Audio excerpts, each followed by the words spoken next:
இப்போ நீங்கள் பார்த்துட்டு இருக்கிறவர் தாங்க அரவான், ஒரு அற்புதங்கள் நிறைந்த வீரன். அப்படி என்னங்க அற்புதம் அதானே கேட்குறீங்க. ஸோ இவர் மட்டும் உயிரோடு இருந்திருந்தா 60 செகண்டில் மகாபாரத போரை முடிச்சிருப்பாங்க. Yes, you heard it right. 18 நாள் நடந்த மகாபாரத போரை வெறும் 60 செகண்டில் இவர் முடிச்சிருப்பாருங்க. எப்படி இது சாத்தியம்னு கேட்குறீங்களா?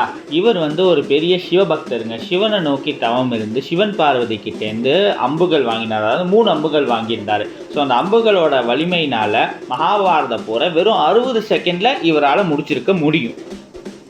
கிருஷ்ணருக்கு இது நல்லாவே தெரியுங்க. ஸோ கிருஷ்ணர் என்ன பண்ணார் அப்படின்னா, 2 சைடும் ஈக்குவலாக இருக்கணுங்கிற ரீசனுக்காக இவரை களபலி கொடுக்க வச்சாருங்க. ஸோ அதனால தான் மகாபாரத போர் 18 நாள் போச்சுங்க. இப்போ நீங்கள் பார்த்துட்டு இருக்கிறது நேற்று சிங்காநல்லூரில் நடந்த அரவான் பொங்கியம்மாள் திருக்கல்யாண உற்சவங்க. ஸோ தமிழ்நாடு ஃபுல்லாக 48 இடத்துல இவருக்கு எப்போவுமே இந்த மாதிரி உற்சவங்கள் நடக்கும். ஸோ தமிழ்நாடு மட்டும் இல்லைங்க, இந்தோனேஷியாவில் கூட இவரை இரவன்னு சொல்லி அங்கே தனியாக வழிபாடு நடந்துகிட்ருக்குங்க.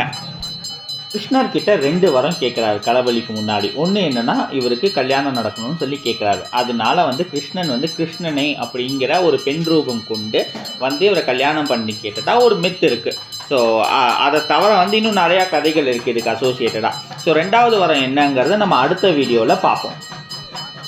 கல்யாணம் முடிச்சதுக்கப்புறம் சுவாமி நைட் அங்கேயே ஸ்டே பண்ணிடுவாருங்க. அதுக்கப்புறம் அடுத்த நாள், அதாவது தேர்ஸ்டே, இன்றைக்கி சுவாமியை ஆஞ்சநேயர் போய் கூட்டிகிட்டு வருவாருங்க. சுவாமி போருக்கு போகிற மாதிரியே ஃபுல் செட்டப்பில் ட்ரெஸ் பண்ணி வச்சுருப்பாங்க சுவாமிக்கு.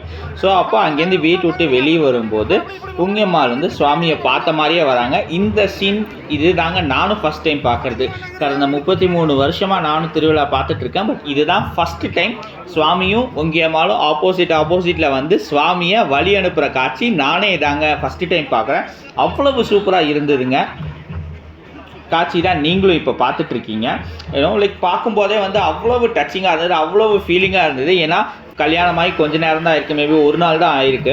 ஸோ அதுக்குள்ளே சுவாமி போருக்கு அனுப்புகிற மாதிரி சிச்சுவேஷன் வந்துருச்சு. ஸோ அப்போ அவங்களோட மைண்ட் செட் எப்படி இருந்திருக்கும் அப்படிங்கிறத யோசிச்சு பாருங்கள்.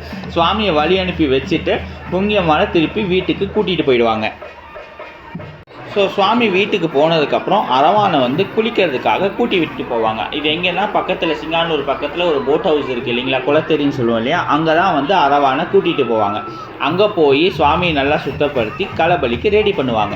எப்படி ரெடி பண்ணுவாங்கன்னா, இங்கே கூட்டிகிட்டு இப்போ தங்க முகம் பார்த்துட்ருக்கீங்க இல்லையா, இந்த முகத்தை எடுத்துட்டு சுவாமிக்கு மண்லேயே முகம் செய்வாங்க. அது பார்க்குறதுக்கு இன்னும் செம கம்பீரமாக இருக்குங்க. அந்த வீடியோ தான் நம்ம நாளைக்கு பார்க்க போகிறோம். இவரோட அப்பா அர்ஜுனன்னு நமக்கு தெரியும். அம்மா யாருன்னு தெரியுங்களா? அவங்க பேர் உலுப்பி. அவங்க யாருன்னா நாக வம்சத்தில் வந்த ஒரு இளவரசி. 2 வரம் கேட்டார்னு சொன்னேன் இல்லையா, இன்னொரு வரம் இருக்குங்க. அதுதாங்க ரொம்ப இன்ட்ரெஸ்டிங்கான வரம். அதனால தான் அரவானை இன்னும் நம்ம கொண்டாடிட்டு இருக்கோம், வணங்கிட்டு இருக்கோம். அது என்ன வரம்னு தெரிஞ்சுக்கணுமா, அண்ட் அரவானை பற்றி மோர் டீட்டெயில்ஸ் தெரிஞ்சுக்கணும் அப்படின்னா நாளைக்கு நம்ம வீடியோவை பாருங்கள். ஸோ நம்ம சேனலுக்கு மறக்காமல் சப்ஸ்கிரைப் பண்ணுங்கள். அதே மாதிரி அந்த பெல் ஐக்கானை கிளிக் பண்ணிடுங்க. So that new video updates வரும்.